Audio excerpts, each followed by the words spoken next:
Hi everyone, मैं रुखसाना की बड़ी दीदी हूँ और फ़िलहाल मैं ये वीडियो नहीं बनाना चाहती थी। मुझे बनाने को भी अच्छा नहीं लग रहा है।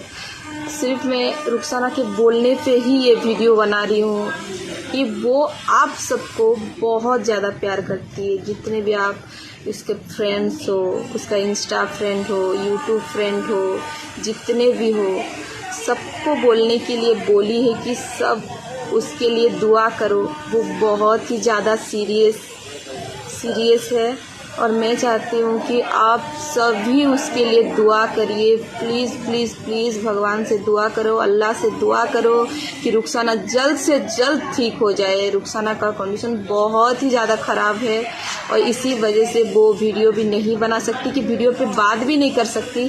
सिर्फ मुझे बोली है कि वो बोल दे कि आप सभी को उसका न्यूज़ पहुंचा दे कि रुखसाना का तबीयत बहुत ही ज़्यादा ख़राब है। और आप सभी जितने भी फैंस हैं, उसे जितने भी प्यार करते हैं, आप सभी उसके लिए बहुत से बहुत दुआ करिए। इतना ही बोलती हूँ मैं। Thank you.